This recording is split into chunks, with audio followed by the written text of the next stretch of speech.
Muslim person law खत्म करो, तलाक सलासा लाओ, सीए, एनआरसी, और अब क्या है, वक्फ अमेंडमेंट एक्ट।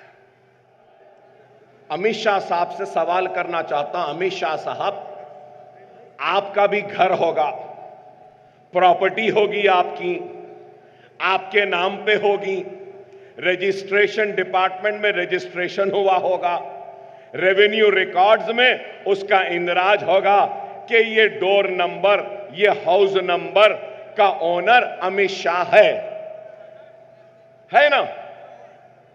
अब क्या मैं जाके वो घर मेरा है बोल सकूं? हमारे मुल्क का नाम क्या है? हमारे मुल्क का नाम इंडिया है, भारत है, हिंदुस्तान है।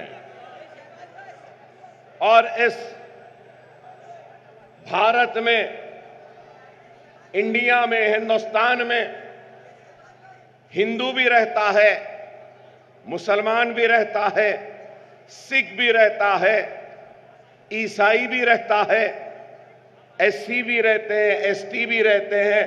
हर मजहब के मानने वाले इस मुल्क में रहते हैं, बसते हैं। और आपके हमारे मुल्क हिंदुस्तान के दस्तूर ने हर हिंदुस्तानी को बराबर का हक दिया है। हमारे हिंदुस्तान और हमारे भारत, हमारे इंडिया के दस्तूर में कोई नंबर 1, कोई नंबर 2, कोई नंबर 3, कोई नंबर 4 नहीं है। सब बराबर हैं। हिंदू भी बराबर है, मुसलमान भी बराबर है, ईसाई भी बराबर है, सिख भी बराबर है। हर एक को बराबर का हक व इख्तियार दिया गया है। तो फिर क्या बात है कि आज अगर हम देखते हैं वजीर आजम हिंदुस्तान बने तो उन्होंने एक नारा दिया था, आपको याद होगा, कई नारे दिए थे लेकिन एक नारा दिया था, सबका साथ, सबका साथ, सबका विकास, सबका विश्वास। तो अब सवाल यह है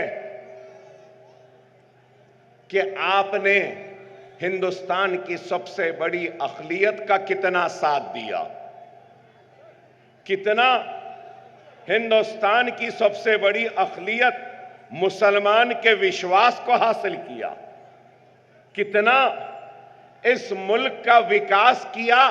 और उस विकास में आपने मुस्लिम बस्तियों, आबादियों और मुस्लिम लड़के लड़कियों के विकास का काम किया। ये एक सवाल है।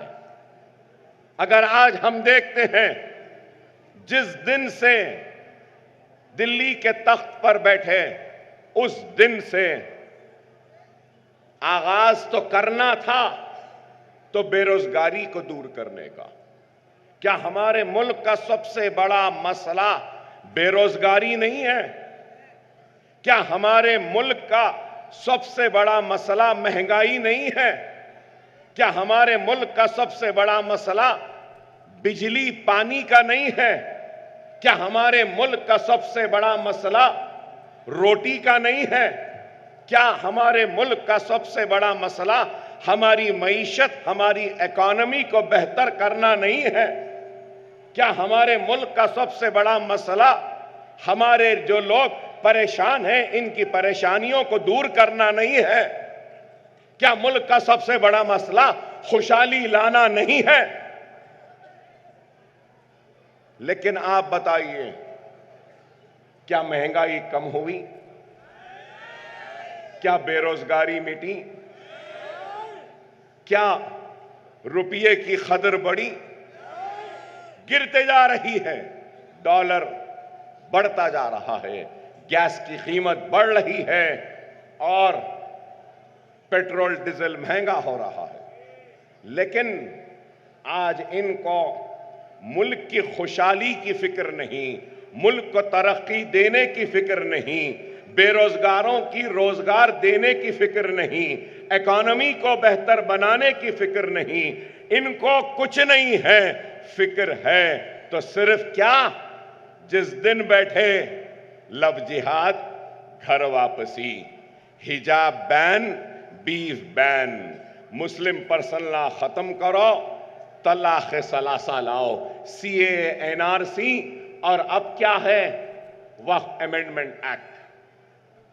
तो मैं आपसे और आपके जरिए आपके हमारे वजीर आजम हिंदुस्तान से पूछना चाहता हूं, आप मुल्क के सबसे बड़े मसाइल पे तवज्जो क्यों नहीं देते? बेरोजगारी को दूर क्यों नहीं करते? आप महंगाई को कम क्यों नहीं करते? आप सनतों का इजाफा क्यों नहीं करते? आज यहां इस मजमे में कई लोग होंगे जो उत्तर प्रदेश के किसी गांव के रहने वाले हैं, कोई बिहार से हैं, कोई इधर से हैं, उधर से हैं। मैं ये कहना चाहता हूं कि कोई भी अपनी रियासत, अपना गांव, अपना शहर नहीं छोड़ना चाहता। अगर उसको उसके गांव में रोजी रोटी मिल जाती तो वो यहां नहीं आता। अरे रोटी की तलाश में आया है, रोजी की तलाश में आया है, खुशहाली की तलाश में आया है। अगर उसको रोजी रोटी, पानी, नौकरी सब मिल जाती तो वो अपने गांव में अपने घर वालों के साथ, अपने खानदान के साथ खुश रहता। तो क्या किया इन्होंने? इन्होंने क्या किया बताइए? कुछ नहीं किया। एक हिजाब में लड़की पढ़ना चाहती है, पढ़ने नहीं दिया। पहले नारा दिया सबका साथ, सबका विकास, सबका विश्वास। तो दूसरा नारा दिया बेटी पढ़ाओ, बेटी बचाओ। अरे बेटी, क्या बेटी सिर्फ तुम्हारी बेटी बेटी है? मुसलमान की बेटी क्या बेटी नहीं है? अब आप बताइए, क्या हिजाब पहनना गुनाह है? क्या आज इंटरनेशनल कोर्ट ऑफ जस्टिस में हिजाब पहनकर हमारी बहन इंसाफ के लिए लड़ती है? इंटरनेशनल कोर्ट ऑफ जस्टिस में आज दुनिया की कई पार्लियामेंट में हिजाब के साथ एक मुस्लिम लड़की ऐवान में जाकर कानून बनाने के हिस्सेदार बनती है। लेकिन अफसोस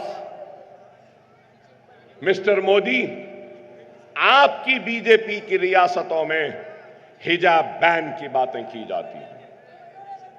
अरे आज हम जब ये सवालात करते हैं तो हमको भड़काऊ कहते हैं। अरे मैं यहां पर यह नहीं कह रहा हूं कि मुसलमान का मसला बेरोजगारी है, नहीं, सारे हिंदुस्तानियों का सबसे बड़ा मसला बेरोजगारी है। हिंदू की भी है, मुसलमान की भी है, सिख की भी है, ईसाई की भी है। क्या बेरोजगारी की बात करना भड़काऊ है? क्या रोटी की बात करना भड़काऊ है? क्या अपनी हक की बात करना भड़काऊ है? अरे आप खुद बताइए, यहां जहां मैं खड़ा हूं, यहां पे खुरैश बरादरी के लोग हैं, परेशान है खुरैश बरादरी। खबरस्तान में दीवार डाल दी। एक जिस तरीके से इतना परेशान कर दिया, कारोबार में परेशानी। मगर आप देखो, आप देखिए, यहां कोरला में और आपके इलाके में एक खुरैशी का मेरा भाई अपना कारोबार नहीं कर सकता, उसको सताया जाता है। गाड़ियां जिस तरीके से लाना है, आरटीए उसकी इजाजत, परमिशन नहीं देती, मरने के बाद दफन करने नहीं देते। मैं आज पूछना चाहता हूं, दुनिया में 5 ममालिक हैं जो सबसे ज्यादा बीफ एक्सपोर्ट कर रहे हैं। दुनिया में हिंदुस्तान का नंबर 4था है। कितना? यहां का गरीब कारोबार नहीं कर सकता, लेकिन मिस्टर मोदी की गवर्नमेंट सालाना 25,000 करोड़ का बीफ एक्सपोर्ट कर रहे हैं। वाह वाह वाह वाह। अरे अब मैं बोलूं तो और बुरा दिखेगा, खराब दिखेगा। बीफ बैन करने वाले ये हैं। और मैं एहतराम करता हूं हिंदू मजहब का, नहीं, मेरा मजहब नहीं सिखाता कि दूसरे मजहब को बुरा करो, नहीं। अगर हिंदू मजहब में गाय माता है तो मुझे एहतराम है उसका, लेकिन एक तरफ यहां कारोबार नहीं कर सकते और आप एक्सपोर्ट कर रहे हैं। क्या आप भूल गए? क्या आप भूल गए? आपको याद दिलाना चाहता हूं, इलेक्टोरल बॉन्ड्स जो चंदा लेते हैं सियासी जमात को चलाने के लिए, यही भारतीय जनता पार्टी, यही नरेंद्र मोदी, यही योगी, इन्होंने बीफ एक्सपोर्टर से भी इलेक्टोरल बॉन्ड्स का चंदा लिया।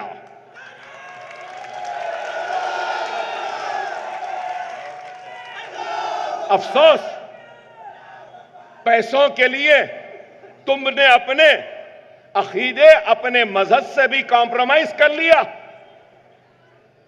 आप बताइए, क्या यह हक नहीं है? क्या यह बात गलत है? मैं पूछना चाहता हूं कि क्या दिया? आज मैंने तकरीर सुनी, किसकी? हमारे वजीर दाखिला हिंदुस्तान मोहतरम अमित शाह साहब की। और आप देखो हमको बोलते हम भड़का रहे हैं। अब तक कोई भड़काऊ बात आई? क्या भड़काऊ भाषण था अब तक? ये आज क्या बोले? अमित शाह ने ये कहा कि वक्फ बोर्ड के जरिए किसानों की जमीन छीन लेंगे, लेकिन जब तक मोदी जिंदा है, बीजेपी है, हम किसानों की जमीन को खींचने नहीं देंगे। ओह, आप बताओ। अरे हिंदुस्तान का वजीर दाखिला है, क्या मुल्क में कानून नहीं है? आप बताइए। मैं आपके जरिए हिंदुस्तान के वजीर दाखिला अमित शाह साहब से सवाल करना चाहता हूं। अमित शाह साहब, आपका भी घर होगा, प्रॉपर्टी होगी आपकी, आपके नाम पे होगी, रजिस्ट्रेशन डिपार्टमेंट में रजिस्ट्रेशन हुआ होगा, रेवेन्यू रिकॉर्ड्स में उसका इंदराज होगा कि ये डोर नंबर, ये हाउस नंबर का ओनर अमित शाह है ना? अब क्या मैं जाके वो घर मेरा है बोल सकूंगा? क्या मैं अमित शाह का घर ले सकता हूं, जो कि उनका खरीदा हुआ, उनकी मेहनत के पैसों से खरीदा हुआ घर है? उसके लिंक डॉक्यूमेंट्स हैं, सपोर्टिंग डॉक्यूमेंट्स हैं, रजिस्ट्रेशन डिपार्टमेंट ने रजिस्ट्री की है, उनके नाम पर पूरा रिकॉर्ड है। तो अकबर ओवैसी क्या उनका घर ले सकता है? तो आप बताओ, अगर किसान की जमीन है तो वक्फ बोर्ड क्यों लेगा? वक्फ बोर्ड की जमीन ऐसे ही वक्फ की नहीं हुई। मुंतखब देखते हैं, रिकॉर्ड्स देखते हैं, देने वाले की ओनरशिप टाइटल को देखते हैं, सर्वे कमिश्नर पूरी इंक्वायरी करता है, उसके बाद में गजीड बनती है। लेकिन इनको देखिए, वजीर दाखिला ये बयान दिए, आज से 3 महीने पहले मिस्टर मोदी ने बयान दिया था, मंगलसूत्र चले जाएंगे, अगर 2 है तो 1 चले जाएगी। गया किसका मंगलसूत्र? क्या मजाक है? आप बताओ क्या मजाक है? मोदी, मिस्टर मोदी, तुमको शायद नहीं मालूम होगा और लाजिम है कि मालूम भी नहीं होगा, हिंदुस्तान की मेरी हिंदू बहन में इतनी ताकत है कि वो अपने मंगलसूत्र की खुद हिफाजत कर सकती है।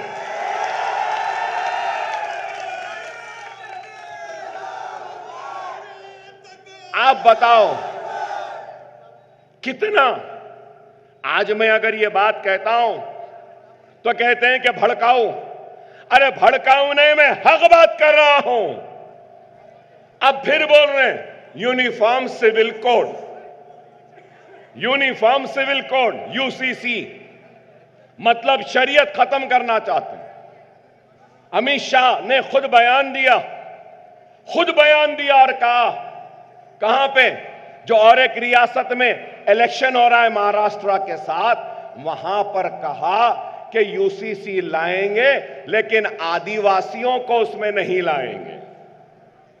क्या इस मुल्क का मसला यूनिफॉर्म सिविल कोड है या रोजी है, रोटी है, पानी है, बिजली है, नौकरी है, स्कूल है, कॉलेज है, बीमार के लिए दवाखाने होना है, बच्चों को खेलने के लिए मैदान होना है और डिग्रियां हासिल करने के लिए डिग्री कॉलेज होना है, बीमारी पर इलाज के लिए दवाखाने होना है?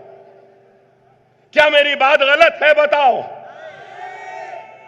यूसीसी, यूनिफॉर्म, अरे यूनिफॉर्म सिविल कोड के बजाय यूनिफॉर्म डेवलपमेंट की जरूरत है, यूनिफॉर्म आई साइट की जरूरत है, यूनिफॉर्म जस्टिस की जरूरत है, यूनिफॉर्म डेवलपमेंट की जरूरत है, यूनिफॉर्म रोजी की जरूरत है, यूनिफॉर्म पानी की जरूरत है।